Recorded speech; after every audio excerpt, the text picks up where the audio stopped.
mahasiswa semua, Assalamualaikum warahmatullahi wabarakatuh. Salam sejahtera bagi kita semua. Semoga tetap dalam keadaan sehat ya untuk hari ini. Dan kita akan melanjutkan materi perkuliahan kita tentang perbanyakan tanaman hias. Jika minggu kemarin kita sudah belajar terkait dengan pengenalannya, kemudian klasifikasinya, maka hari ini kita akan lanjutkan terkait teknik perbanyakan. Nah, sebelum kita mulai perkuliahan, akan lebih baik kita mulai dengan berdoa. Jadi, mari kita berdoa sesuai dengan agama dan keyakinan masing-masing. Berdoa dimulai. Oke, baik, berdoa dicukupkan. Ya, jadi terkait dengan perbanyakan ya, ini, jadi kita akan mengenal ada dua jenis, yaitu perbanyakan generatif dan vegetatif. Generatif bisa menggunakan biji, sedangkan vegetatif bisa menggunakan stek maupun bisa anakan. Seperti itu. Dan tentunya kedua jenis perbanyakan ini memiliki kelebihan dan kekurangannya masing-masing. Nah, sekarang dari kalian semua, kira-kira apakah ada yang bisa menjelaskan terkait dengan kelebihan dan kekurangan dari kedua perbanyakan tersebut? Silahkan. Saya Bu. Baik, Mbak Miftah. Saya Miftah dari program studi agronomi. Saya izin untuk mencoba menjawab. Jadi kalau perbanyakan tanaman secara generatif itu kelebihannya ada pada sifat perakaran tanaman, di mana nantinya anakan itu akan memiliki sifat perakaran yang lebih kuat. Sedangkan kekurangannya itu ada pada sifat keturunan yang tidak sama dengan induknya. Sedangkan untuk perbanyakan secara vegetatif, kelebihannya itu ada pada sifat anakan yang sesuai dengan induknya, namun kekurangannya sifat perakarannya justru lebih lemah, seperti itu Bu. Ya, jadi jawabannya kurang lebih sudah benar ya, mahasiswa sekalian, bahwasanya untuk perbanyakan generatif memang mengalami suatu peristiwa yang disebut segregasi dan juga penggabungan secara bebas. Nah, itu bisa kita lihat ya, kita analogikan pada diri kita sendiri.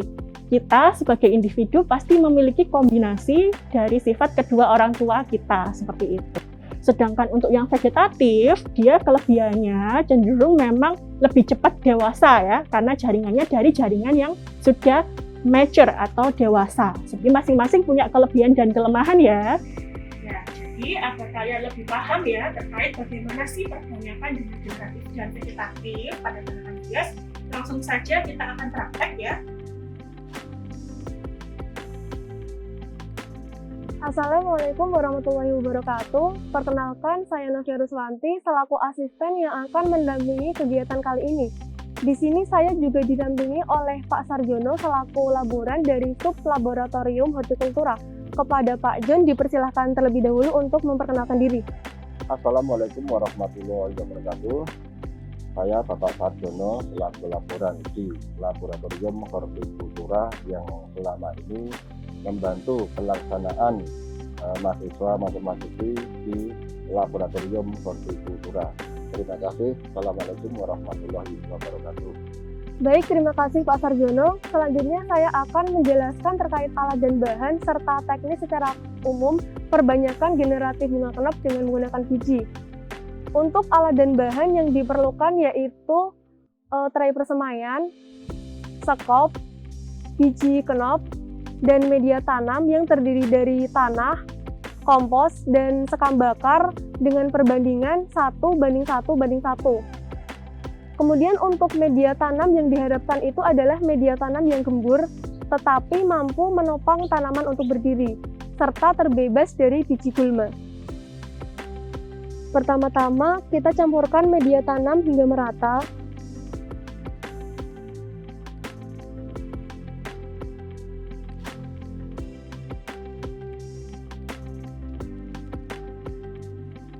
Kemudian memasukkan media tanam ke dalam tray persemaian, padatkan dan beri air untuk menjaga kelembapan. Selanjutnya, kita masukkan benih bunga kenop yang telah disiapkan.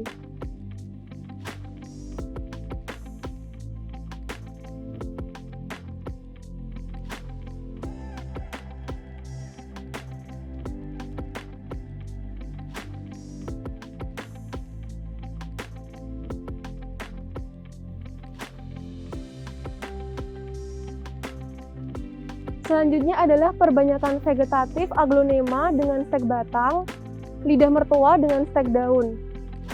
Terlebih dahulu kita persiapkan alat dan bahan yang digunakan, yaitu batang aglonema, daun lidah mertua, ZPT alami yang berupa air kelapa, filtrat bawang merah, kemudian polybag, media tanam, dan sungkup. Selanjutnya, bahan tanam bagian bawah direndam ke dalam air kelapa untuk batang aglonemanya selama 1 jam. Dan air bawang merah untuk daun lidah mertua direndam selama 1 jam. Dan jangan lupa siapkan tanaman tanpa aplikasi ZPT yang digunakan sebagai kontrol. Bahan tanam selanjutnya ditanam pada media tanam yang telah disiapkan dan disungkup agar mengurangi penguapan yang berlebihan.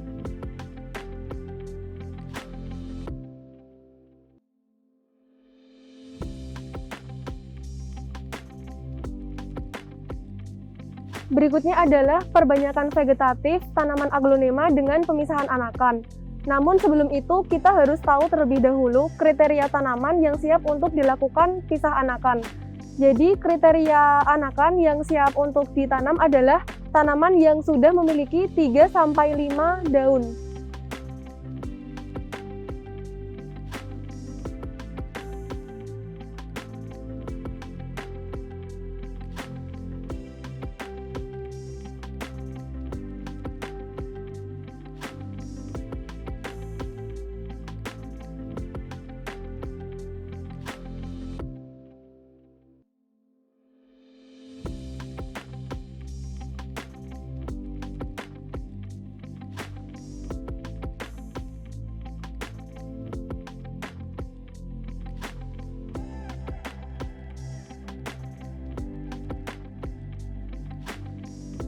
Kita telah melakukan praktek tentang perbanyakan vegetatif dan juga generatif tanaman hias di rumah rawat seperti itu ya tadi. Sampai di sini kira-kira dari kalian apakah masih ada yang ingin bertanya? Saya Bu, perkenalkan nama saya Zahra dari program studi agronomi. Kan dalam perbanyakan tadi kita menggunakan ZPT alami seperti air kelapa dan air bawang merah. Apakah ZPT alami tersebut cukup optimal untuk menunjang keberhasilan stek kita, Bu? Kalau kalian ingin tahu sebagaimana tingkat efektivitas ZPT alami yang sudah kalian lakukan, maka kalian harus membandingkan antara tanaman yang diberi ZPT dan juga tidak diberi. Nanti silakan dibahas, kemudian kalian menyusun laporan yang perlu kalian kumpulkan di akhir perkuliahan, seperti itu. Dan jangan lupa silakan tanamannya dipelihara dan dirawat. Kita nanti akan jumpa kembali di perkuliahan minggu depan terkait dengan pemeliharaan dan juga di dalamnya ada pindah tanam seperti itu. Nah, sebelum saya akhiri, mari kita berdoa terlebih dahulu sesuai dengan agama dan keyakinan masing-masing. Berdoa dimulai.